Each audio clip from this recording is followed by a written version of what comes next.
Nexus Station hung in space like a massive metal city. It was bigger than anything humans had ever built. The station had been there for 300 years, serving as the meeting place for dozens of alien species. Ships came and went every hour, bringing traders, diplomats, and soldiers from across the galaxy. Staff Sergeant Marcus Chen walked through the main corridor, his marine uniform clean and pressed. He had been on the station for 6 months now, part of Earth's small security team. The humans were still new here. Most aliens looked at them like they were children who had wandered into an adult meeting. Marcus had learned to ignore the stares. The tall blue Alterans whispered when he passed. The spider-like Vex clicked their mandibles in what he knew was laughter. Even the peaceful Zorathi traders seemed uncomfortable around humans. They all thought the same thing about Earth's people. Violent, primitive, dangerous. The worst were the Kethvar. These alien soldiers stood 9 feet tall, covered in natural armor that looked like black metal. They had served as the galaxy's military force for over 1,000 years. Every species respected them. Every species except humans, who had never learned to bow their heads to anyone. Commander Zarthek was the leader of the Kethvar soldiers on the station. He made no secret of his feelings about humans. Just yesterday, he had stopped Marcus in the hallway. "Marine," Zarthek had said, his voice like grinding stones. "Your species should not be here. You are too young, too violent. You will bring war to this place of peace." Marcus had stood at attention and replied, "Sir, humans are here as members of the Galactic Alliance. We will follow all protocols and maintain station security as ordered." Zarthek had laughed, a sound like metal scraping metal. "Protocols. You speak of rules. But your people know only violence. I have studied your history, human, your wars, your weapons, your endless fighting. You are a disease that will spread if not stopped." Now, as Marcus made his rounds, he thought about those words. The Kethvar commander was not wrong about human history. Earth had seen terrible wars, but that was exactly why Marcus and the other human soldiers were so careful to follow every rule, to never give the aliens a reason to complain. The other humans on the station felt the pressure too. Dr. Sarah Kim, the chief medical officer, had to fight for respect every day in the hospital. The alien doctors treated her like a student, not a professional with 15 years of experience. Engineer Bob Martinez faced the same problems in the technical sections. The alien workers would not take orders from a primitive human, but they all kept working. They all stayed professional. They knew that any mistake, any moment of anger, would be used against all of humanity. The galaxy was watching, waiting for humans to prove they were the violent animals everyone believed them to be. Marcus entered the diplomatic section of the station. Here, the corridors were wider and the ceilings higher.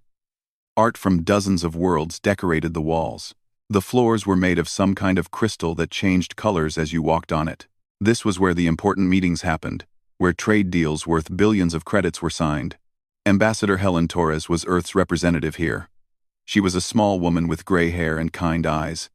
But Marcus knew she was tougher than steel inside. She had spent the last 5 years trying to build relationships with alien governments. Every day brought new challenges, new insults, new tests of human patience. "Good morning, Sergeant," she said as he passed her office. "How are things today?" "Quiet so far, ma'am," Marcus replied. The usual stares and comments, but nothing serious. Ambassador Torres nodded. "Remember, Marcus, we are not just representing ourselves here. Every human action is watched and judged. Our entire species' future depends on how we behave in these first few years." "Understood, ma'am." As Marcus continued his patrol, he saw other humans going about their work. Lieutenant Jessica Wong was training with alien security forces, showing them human defensive techniques. The aliens learned quickly but always seemed surprised that human methods focused on protecting others rather than attacking enemies. In the Cultural Exchange Center, Professor David Johnson was teaching human history to a class of young aliens. Marcus could hear him explaining the American Revolution, carefully noting how humans had fought for freedom, not conquest. The alien students listened with the same expression Marcus had seen on their parents' faces. They could not understand fighting for ideas instead of territory. The shopping district was always busy. Humans had brought coffee to the galaxy, and it had become popular with several species. Maria Santos ran the small human trade post there, selling Earth products and trying to build relationships one cup of coffee at a time.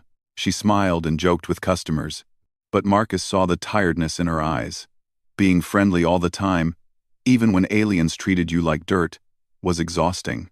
Near the end of his shift, Marcus stopped at the main observation deck. Here, beings from across the galaxy came to look out at the stars. It was supposed to be a place of peace and wonder. But even here, humans were often ignored or avoided. A group of young Alteran students was on a field trip. Their teacher pointed to different ships passing by, explaining which species built them and what they carried. When a human transport ship appeared in the distance, the teacher said nothing. The students began to whisper among themselves, and Marcus caught a few words in their language. Violent ones. Dangerous. Should not be allowed. This was what humans faced every day. They were members of the Galactic Alliance, in name only.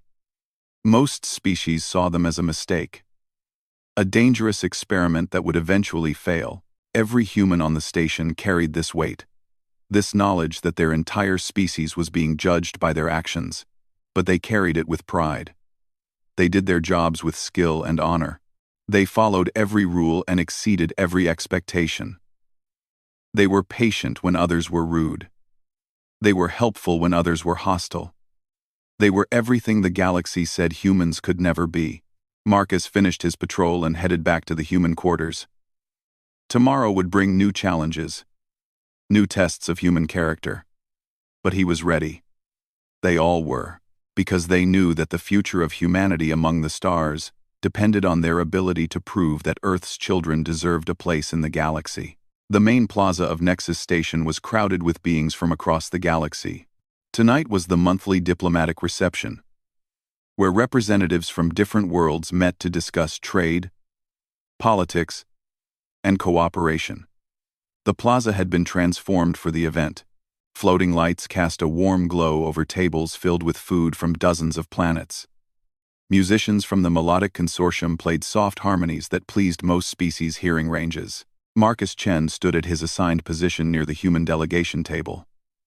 He wore his dress uniform, every medal and ribbon perfectly placed. Ambassador Torres had stressed how important this reception was. Several new species were considering trade agreements with Earth.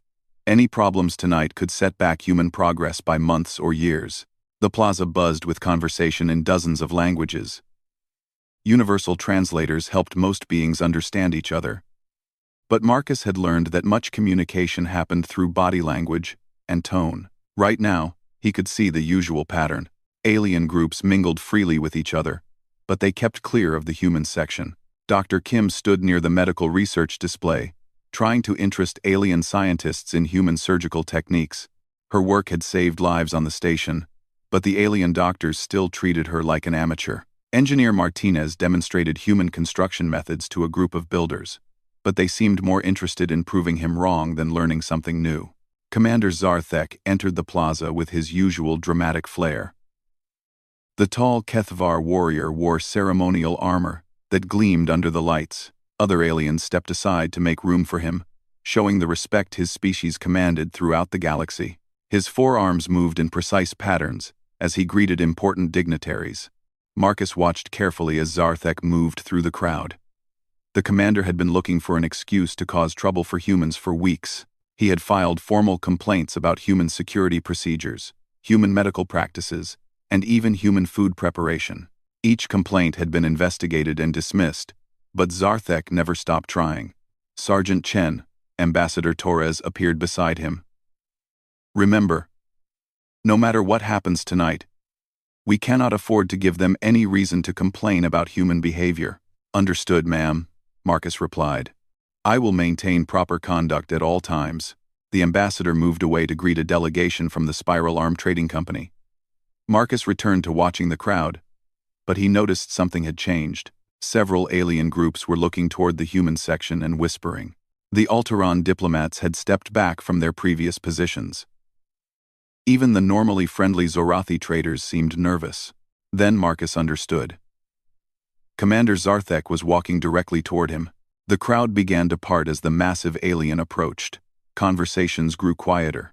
Marcus could feel hundreds of eyes watching what was about to happen. This was exactly the kind of public confrontation that could destroy human standing in the Alliance. Zarthek stopped 5 feet away from Marcus. The commander stood over him like a black metal tower, his forearms crossed over his armored chest. His face, barely visible through his helmet, showed clear disgust. "Human," Zarthek said loudly, making sure his voice carried across the plaza. "I have been studying your species' military history. Your wars show a level of violence that shocks even warrior races. How can such a brutal people be trusted with station security?" Marcus stood at attention. "Sir, human forces follow all Galactic Alliance protocols. Our security procedures have been approved by Station Command." "Protocols?" Zarthek laughed. "You quote rules. But I see the truth. Your people are barely controlled animals. Violence is in your nature. You cannot help yourselves." The plaza had grown almost silent now. This was exactly what many aliens believed about humans, and they wanted to see how Earth's representative would respond.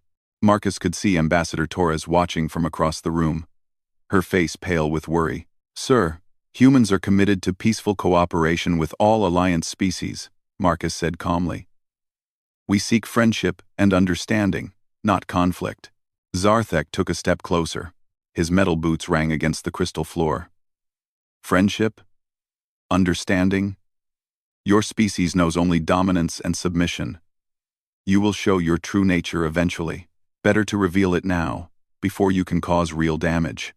Marcus remained perfectly still. He could feel his heart beating faster, but his training kept him calm. This was a test. And not just for him. Every human on the station, every human in the galaxy, was being judged by his response.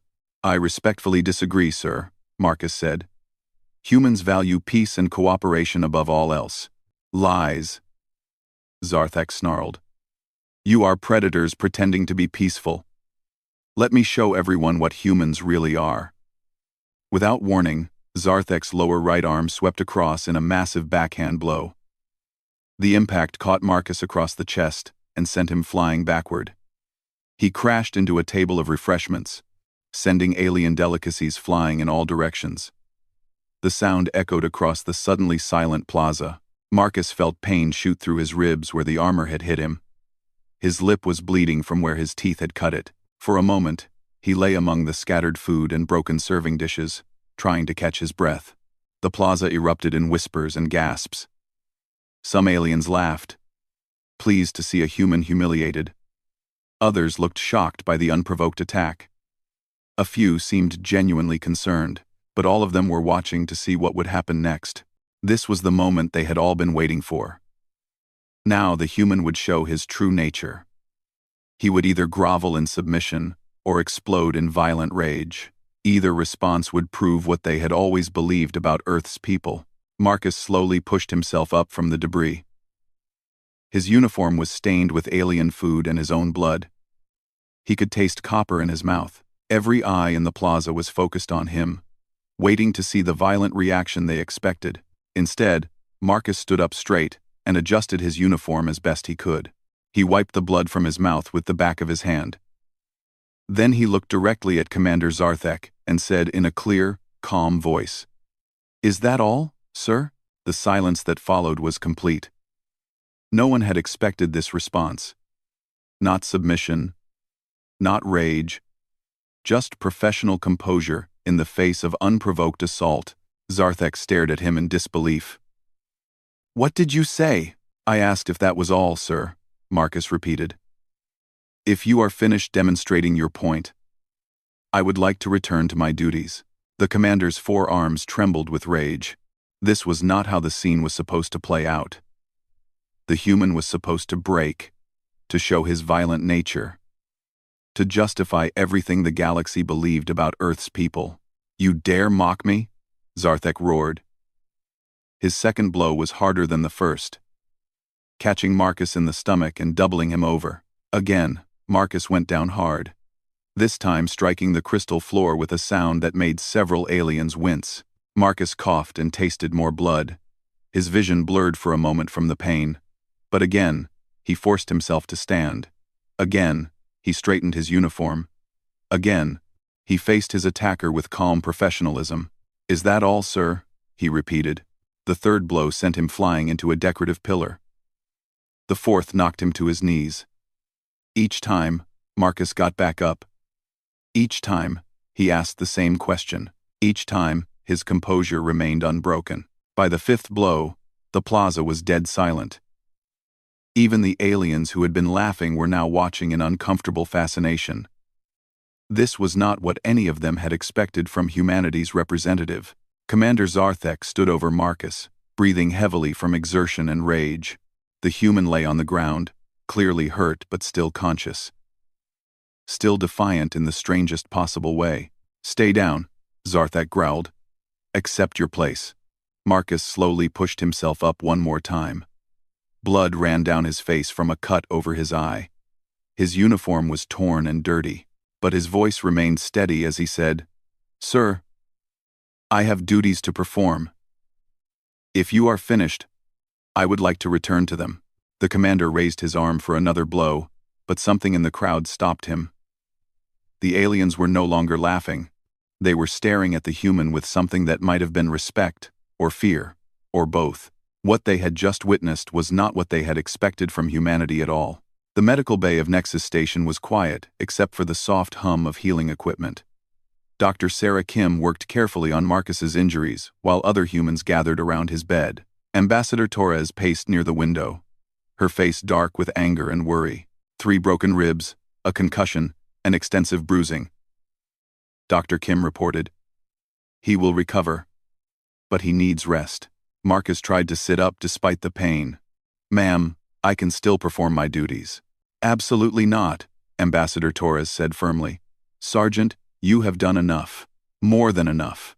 Lieutenant Jessica Wong stood near the door, her hand resting on her sidearm. "Ma'am, we cannot let this stand. That alien assaulted a human soldier in front of hundreds of witnesses. If we do nothing, they will think they can walk all over us. And if we respond with violence, we prove everything they believe about humans." The ambassador replied. "We must be smarter than that."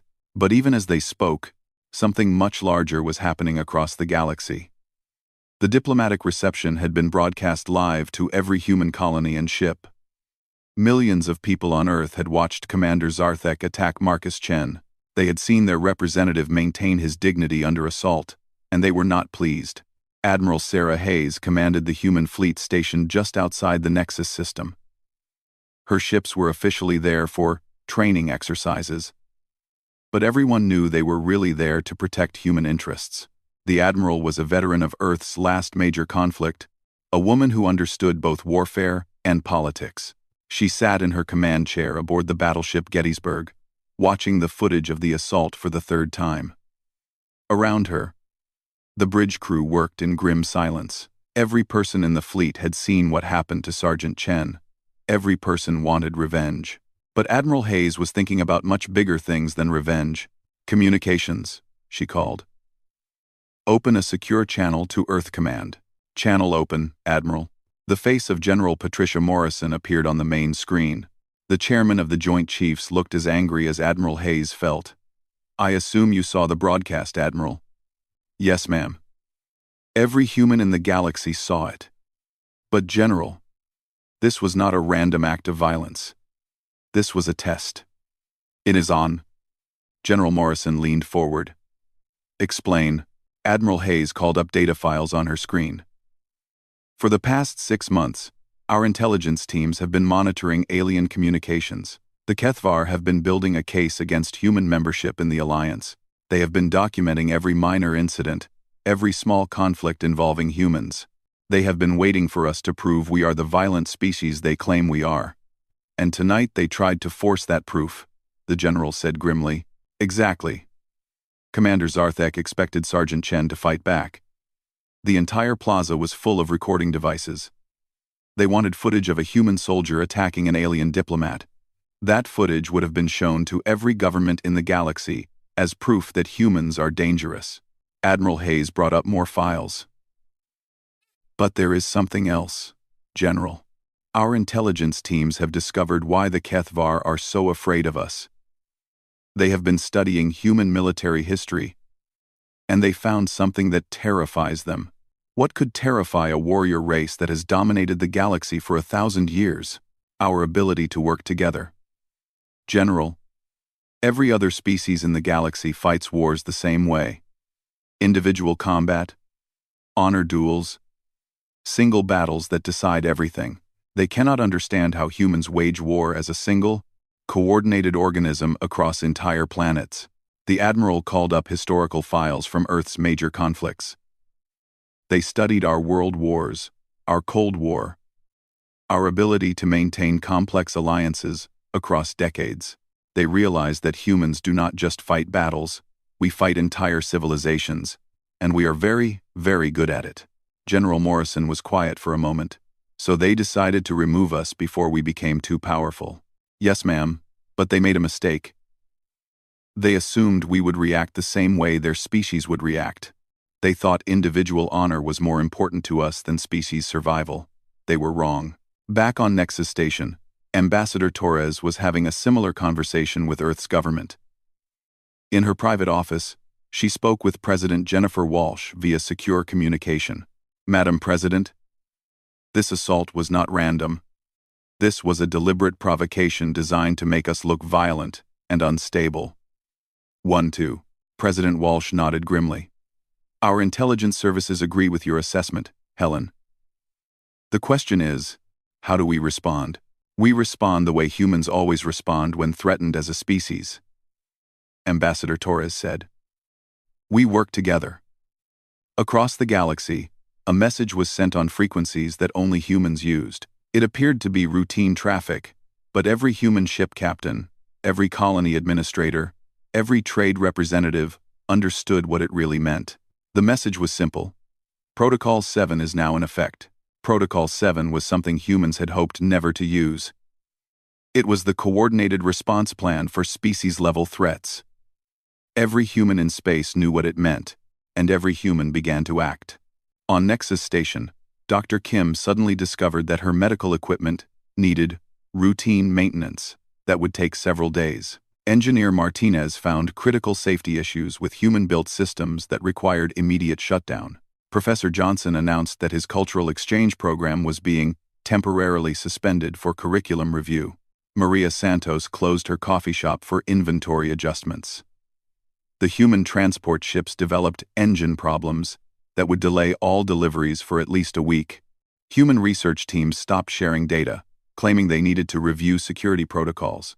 To the aliens, it looked like a series of unfortunate coincidences, but humans across the galaxy were systematically shutting down every service, every trade agreement, every cooperation that the galactic community had grown to depend on. Admiral Hayes smiled grimly as reports came in from across the galaxy. General, Phase 1 is complete. Every human operation is now offline. For how long before they notice? General Morrison asked. About 6 hours before the food shipments stop arriving. 12 hours before the medical supplies run out. 24 hours before their communication networks start having problems. You see, General, humans have spent 5 years becoming very useful to the galactic community. More useful than anyone realized. The Admiral called up economic data that made both women pause. General, look at this. Human trade now represents 12% of all galactic commerce. Human medical research has improved alien healthcare by 30%. Human engineering has increased efficiency in alien systems by an average of 25%. We have made ourselves indispensable, General Morrison said with satisfaction. More than that, we have created a web of dependencies that the aliens never noticed because they were too busy looking down on us. Now, they are about to learn what happens when humans decide to stop being helpful. On Nexus Station, Commander Zarthek was beginning to realize that something was wrong. His first clue came when his armor maintenance system failed to start. The diagnostic program, written by human engineers, displayed an error message about routine updates. Then his communication system began having difficulties reaching Kethvar Command. The network relays, many of which included human-built components, were apparently experiencing technical difficulties. By morning, Zarthek's problems had grown much worse. The station's food delivery system had stopped working. The medical bay was running low on critical supplies. Even the air recycling systems were showing warning messages. Ambassador Torres requested a meeting with the station's administrator, a wise old Alteran named Veltar, who had been running Nexus Station for 20 years. "Administrator," she said calmly. "I believe you wanted to see me about some technical problems?" Veltar looked exhausted. "Ambassador Torres, we are experiencing system failures throughout the station. Our engineers cannot determine the cause. Many of our most critical systems appear to have human-built components that are not functioning properly." "How unfortunate," Ambassador Torres replied. "I am sure our technical staff would be happy to help, but they are currently dealing with a crisis of confidence. You see, one of our soldiers was brutally assaulted last night, and our people are concerned about their safety on the station." Veltar understood immediately. "I see. And would resolving this crisis of confidence help with the technical problems?" "It might. But resolution would require more than just words. My people need to know that humans are respected members of the galactic community, not targets for random violence." As they spoke, Admiral Hayes received another communication from Earth. This one made her smile for the first time in days. "Admiral," General Morrison said, "I have just received reports from all human territories. We are ready for Phase 2. "General." "Understood, General. Beginning Phase 2 now." Phase 2 was much more visible than Phase 1. Every human ship in space suddenly changed course and headed for human territory.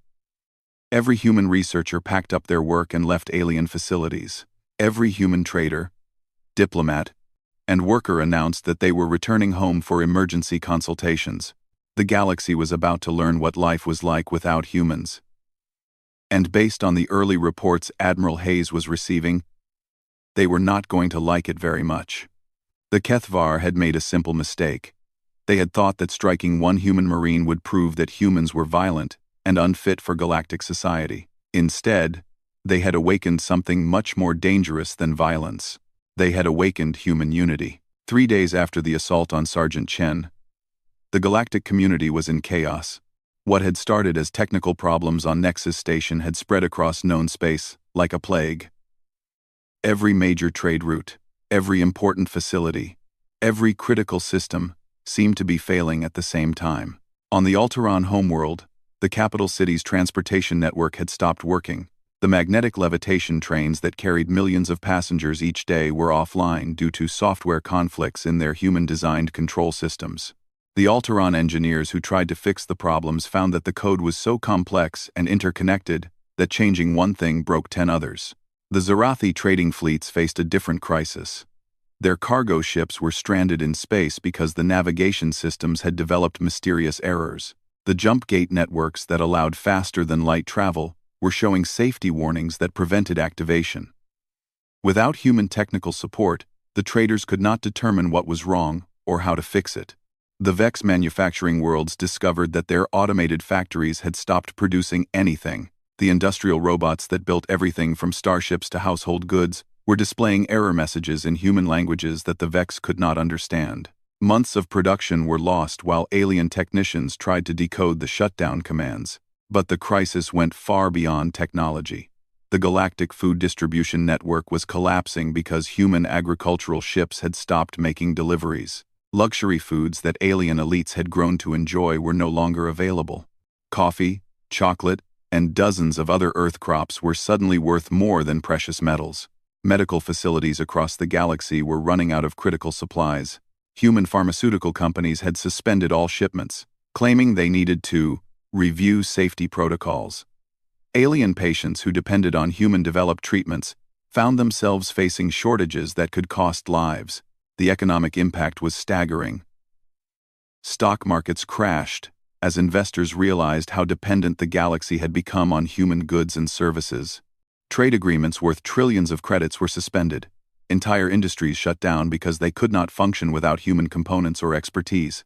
Commander Zarthek stood in the Nexus Station command center, watching the disaster unfold on dozens of screens.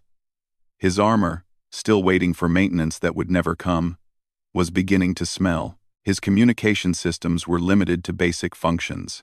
Even his personal quarters had problems because the environmental controls included human-made sensors. How did this happen? He demanded from Administrator Veltar. The old Altaran looked exhausted. He had not slept in 3 days, trying to keep the station running with failing systems. Commander, our analysis suggests that human technology has become integrated into our infrastructure far more deeply than anyone realized. When they withdrew their support, everything began to fail. But they are a minor species. They have only been in the Alliance for 5 years. Yes. But they have been very busy during those 5 years. Human engineers are extremely efficient. Human traders are very reliable. Human researchers share their discoveries freely. Over time, we became dependent on their contributions without noticing. Zarthek's forearms trembled with rage. This is economic warfare. This is exactly the kind of coordinated aggression I warned everyone about. Veltar nodded sadly. Yes, Commander. And it is far more effective than any military attack could have been. The truth was becoming clear across the galaxy. Humans had not responded to the assault with violence. As expected, instead, they had demonstrated something far more terrifying to a galaxy used to honor-based combat and individual conflicts. They had shown their ability to wage total war without firing a single shot. On Earth, President Jennifer Walsh met with her cabinet to review the situation. The reports coming in from across the galaxy painted a picture of systematic collapse that impressed even the most experienced strategists. Madam President, Secretary of Defense Robert Kim reported, our economic warfare protocols are exceeding all projections. Galactic commerce is down 70%. Critical infrastructure failures are being reported on 43 worlds. The alien governments are beginning to panic. Secretary of State Lisa Chen added, we are receiving urgent requests for negotiations from dozens of species. They want to know what it will take to restore normal relations. President Walsh studied the data carefully. How long can they maintain their current situation without permanent damage? Based on our analysis, another week before serious shortages begin to threaten lives. 2 weeks before their transportation networks completely collapse. A month before their economic systems fail entirely. The president nodded grimly. And our people? How are they handling the withdrawal? Very well, ma'am. Morale is extremely high. Everyone understands that this is about respect for humanity as a whole. They are willing to make sacrifices for as long as necessary. Ask for S. Ask for. This was the key difference between humans and the other galactic species.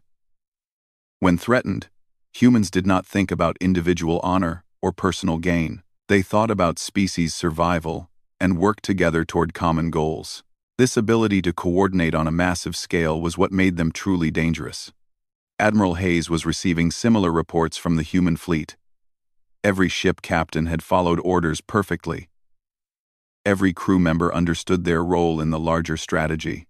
The fleet was ready to return to normal operations at a moment's notice.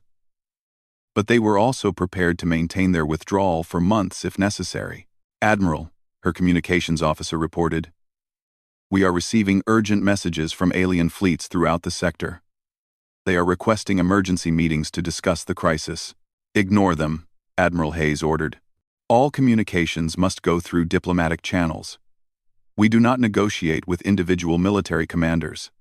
This was another demonstration of human strategic thinking. While alien species were used to military leaders making independent decisions, humans maintained strict chains of command. Every action was coordinated with the larger plan. No individual could break the united front. On Nexus Station, the situation was becoming desperate. The main power grid was operating at 60% capacity because human-built efficiency controllers were offline. The water recycling systems were showing contamination warnings that alien engineers could not resolve. Even the artificial gravity generators were having problems. Ambassador Torres had moved to secure quarters for her own safety, but she maintained regular communication with alien officials who wanted to negotiate. Her message was always the same: talk to Earth Command through proper diplomatic channels. You cannot hold an entire galaxy hostage because one soldier was struck, complained Ambassador Krell of the Hegemony Council. This response is completely disproportionate to the offense. Ambassador Krell, Torres replied calmly, the issue is not one soldier being struck. The issue is the systematic campaign to discredit and remove humanity from the galactic community. We have evidence of coordinated efforts to provoke incidents, file false complaints, and undermine human standing in the Alliance. Even if that were true, this economic warfare is causing suffering across hundreds of worlds. Yes, it is. And that suffering demonstrates something important about human capabilities. We are not the primitive, violent species you believed us to be. We are something much more dangerous. We are a unified people capable of coordinated action on a galactic scale. The truth was finally sinking in across alien societies. They had spent 5 years watching humans and completely misunderstood what they were seeing. They had focused on individual human behavior and missed the larger picture of human organization. Humans did not fight wars the way other species did. They did not rely on individual warriors, or honor duels, or single decisive battles. They fought as a single organism, using every tool available to achieve their goals. And their goals were always about the survival and prosperity of their entire species. Dr. Kim worked in the medical bay, treating injured aliens whose conditions had worsened without access to human medications. She provided care according to her medical oath, but she could not provide the treatments that were locked away in human pharmaceutical facilities. Doctor, a Vex patient clicked desperately. My child needs the heart medication that your people developed. Without it, she will die. I am sorry, Dr. Kim replied sadly. That medication is currently unavailable due to safety protocol reviews. I can provide alternative treatments, but they are not as effective. The patient began to weep. A sound like breaking glass. Why are you doing this? My child has done nothing wrong, Doctor. Kim felt the weight of human strategy on her shoulders. Your species' leaders made decisions that threatened the safety and dignity of my people. Now, you all must live with the consequences of those decisions. If you want things to change, talk to your government representatives. This was the cruelest part of human warfare. They did not target military forces or government facilities. They targeted the civilian population in ways that created pressure for political change. It was more effective than any military campaign because it turned entire societies against their own leaders. Engineer Martinez supervised the shutdown of human systems throughout the station. His teams worked methodically, ensuring that alien safety was maintained while removing all human efficiency improvements. The aliens would survive, but they would have to relearn how to operate their own technology without human help. Sergeant Martinez, an alien technician asked, how long will these shutdowns continue? Until my government tells me otherwise, Martinez replied. I follow orders, just like you do. But surely you can see that innocent people are suffering. Martinez paused in his work. Yes, I can see that. Just like I could see Sergeant Chen's suffering while your commander beat him in front of hundreds of witnesses. The difference is that we are fighting back in a way that gives you a choice. You can end this any time by treating humans with the respect we deserve. As the fourth day dawned, emergency sessions were being called in government centers across the galaxy. The human withdrawal was causing more damage than anyone had imagined possible. The carefully balanced galactic economy was collapsing like a house of cards, and everyone was beginning to understand that this was not an accident. This was a demonstration of human capabilities that had been planned and executed with frightening precision. The galaxy was learning what it meant to face humanity, united in purpose, and they were discovering that humans were far more dangerous as friends than they had ever been as enemies. 1 week after the assault on Sergeant Chen, emergency delegates from across the galaxy gathered in the Grand Assembly Hall of Nexus Station. The hall was the largest meeting space in known space, designed to hold representatives from hundreds of species. Today, it was packed with desperate alien officials who had traveled from every corner of the galaxy to address the human crisis. The situation had become impossible to ignore. 37 worlds were experiencing critical shortages of food and medicine.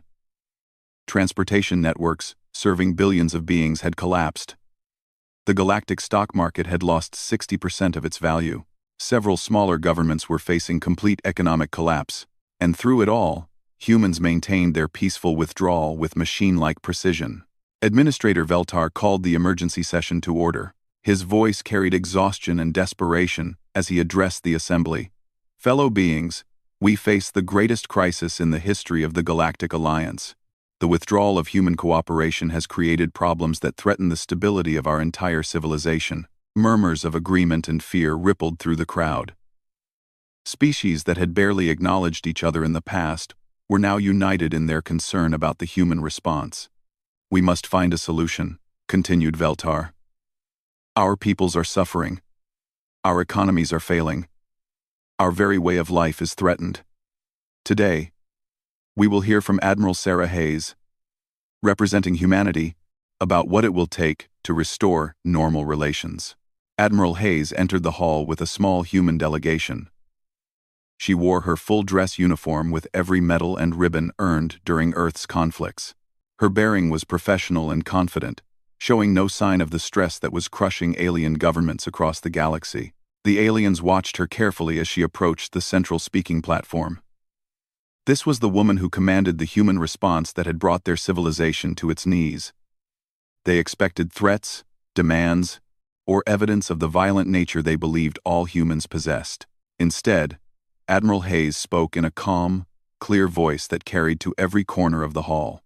Honorable delegates, 1 week ago, Commander Zarthek of the Kethvar military assaulted a human soldier in full view of this station's diplomatic community. This assault was unprovoked, brutal, and designed to humiliate not just Sergeant Chen, but all of humanity. She paused to let her words sink in. But the assault itself was not the real problem. The real problem was what that assault represented. It was the culmination of months of systematic harassment, false accusations, and deliberate provocations designed to force humanity out of the Galactic Alliance. Commander Zardik stood in the Kethvar section, his armor still showing signs of poor maintenance. His 4 arms were crossed defensively as he glared at the human admiral. You have studied human history, Admiral Hayes continued, looking directly at him. You know about our wars, our weapons, our capacity for destruction, but you missed the most important lesson that history teaches. She activated a holographic display that showed images from Earth's past. Battle scenes, peace treaties, reconstruction efforts, and technological advancement flowed across the screen in a carefully chosen sequence. Humans do not fight wars to win battles. We fight wars to ensure that the threat to our people can never arise again. And we are very, very good at total war. The hall was completely silent now. Even species that barely understood human concepts were beginning to grasp the implications of her words. What you have witnessed this week is not economic warfare. It is a demonstration of human capabilities. For 5 years, you have watched us, tested us, and judged us based on your own understanding of conflict and cooperation. You assumed that because we avoided violence, we were weak. You assumed that because we followed your rules, we were submissive. Admiral Hayes smiled, but there was no warmth in it. You were wrong on both counts. She called up new displays, showing the interconnected web of human contributions to galactic society. Trade networks, technology transfers, medical advances, and infrastructure improvements appeared in complex patterns that revealed the true scope of human integration. Humans understand something that your species have never learned. Individual strength means nothing if your entire civilization can be paralyzed by coordinated action. While you focused on honor duels and warrior traditions, we built relationships, created dependencies, and made ourselves indispensable. The delegates began to whisper among themselves as they saw the full extent of human influence for the first time. The web of connections was staggering. Humans had quietly become essential to galactic civilization in ways that no one had fully understood. The withdrawal of human cooperation has caused suffering across hundreds of worlds, Admiral Hayes acknowledged. That suffering is regrettable, but it serves an important purpose. It demonstrates what happens when humanity is not treated with proper respect. She turned to face Commander Zarthek directly. You wanted to prove that humans are violent animals who cannot be trusted with membership in civilized society. Instead, you have proven that humans are the most dangerous strategic thinkers this galaxy has ever encountered. The HFY commander stood slowly, his metal boots ringing against the floor. For a moment, the two military leaders faced each other across the hall, representing completely different approaches to power and conflict. "Admiral," Zarthek said, his voice carrying clearly through the silence. "What do you want from us?" "What I want is very simple, Commander. I want an acknowledgement of what really happened here. I want a formal apology to Sergeant Chen, delivered in this same hall, in front of these same witnesses. And I want a guarantee that the systematic campaign against humanity ends permanently. And if we refuse?" Admiral Hayes's smile grew wider and more dangerous. "Then you will discover what Phase 3 of our withdrawal looks like." She activated another display that made several aliens gasp in shock.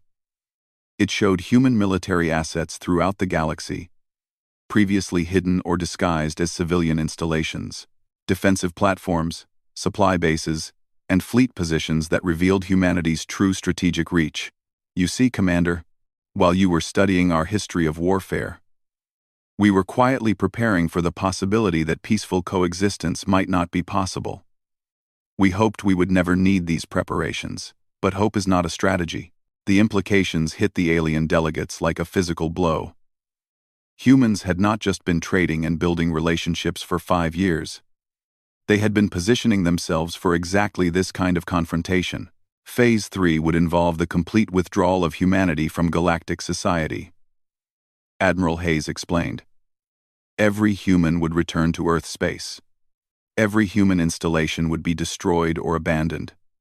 Every piece of human technology would be rendered inoperable, and then, you would discover whether your species can maintain civilization without any human support at all.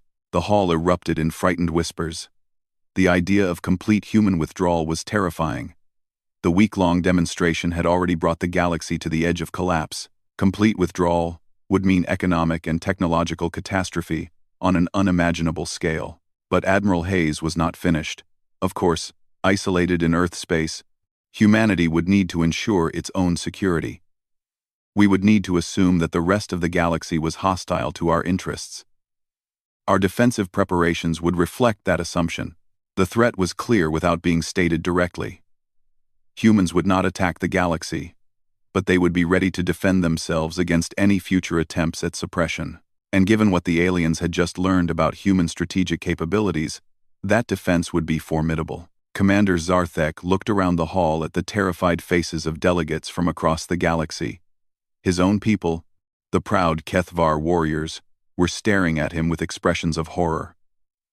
His actions had not just threatened humans standing in the Alliance, they had revealed that humans were potentially the most dangerous species the galaxy had ever encountered. Slowly, painfully, the massive alien began to understand his mistake. "Admiral Hayes," he said quietly, "I request permission to address Sergeant Chen directly." Permission granted. Marcus Chen had been brought to the hall in a wheelchair. His injuries still healing, but his bearing as professional as ever. He wore his dress uniform with quiet dignity, showing no trace of anger or fear. Commander Zarthek approached the human soldier, each step echoing in the silent hall. When he reached Marcus, the towering alien did something that shocked everyone present. He dropped to one knee, bringing his armored head level with the seated human. "Sergeant Chen," Zarthek said, his voice carrying to every corner of the hall. "I formally apologize for my unprovoked assault upon you. My actions were dishonorable, unjustified, and harmful to the peace and security of the Galactic Alliance. I humbly request your forgiveness and ask that you accept my pledge that such behavior will never be repeated." The hall was completely silent, as every being waited for Marcus's response. The sergeant looked at the kneeling alien commander for a long moment, then spoke in the same calm voice he had used throughout the crisis. "Apology accepted, Commander. I hold no personal animosity toward you or your people. We all make mistakes. What matters is how we learn from them." Zarthek stood slowly, relief visible even through his armor. "Thank you, Sergeant. You have shown honor that I failed to match." Marcus smiled slightly. "Commander, There is one more thing you should understand about human warfare. What is that? We have never lost a total war because we understand that the goal is not to destroy our enemies. The goal is to make them into friends. Welcome to understanding why Earth has never needed to fight the same war twice. The hall erupted in applause that continued for several minutes. Delegates who had been terrified of human capabilities just moments before now saw something even more remarkable. They saw a species that could wage total war with devastating effectiveness, but chose to use that power to build peace rather than enforce dominance. Over the following days, formal agreements were signed establishing humanity as a senior member of the Galactic Alliance. Human cooperation was restored gradually, allowing alien civilizations to recover without complete chaos. But everyone understood that the galaxy had fundamentally changed. Humanity had revealed itself to be something unique in galactic history. A species that combined individual restraint with collective power, strategic thinking with moral principles, and devastating capability with genuine desire for peace. Commander Zarthek returned to his duties with a new understanding of the humans he had once despised. He became one of humanity's strongest supporters in the military hierarchy, often telling other warriors about the lesson he had learned. Never mistake human restraint for weakness, he would say. They do not strike first because they do not need to. When humans decide to act, they do not fight battles. They win wars, and then they help you rebuild. Sergeant Chen recovered from his injuries and returned to duty on Nexus Station. He was promoted to Staff Sergeant and became a symbol of human professionalism and dignity throughout the galaxy. Children of dozens of species learned his story as an example of quiet courage under impossible circumstances. But perhaps the most important change was in how the galaxy viewed humanity itself. The species that had once been seen as violent primitives were now recognized as master strategists, whose friendship was invaluable and whose enmity was unthinkable.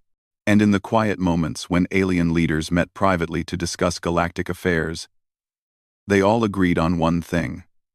Humanity was the most dangerous ally they had ever found, because humans had the power to destroy civilizations and the wisdom to choose not to use it.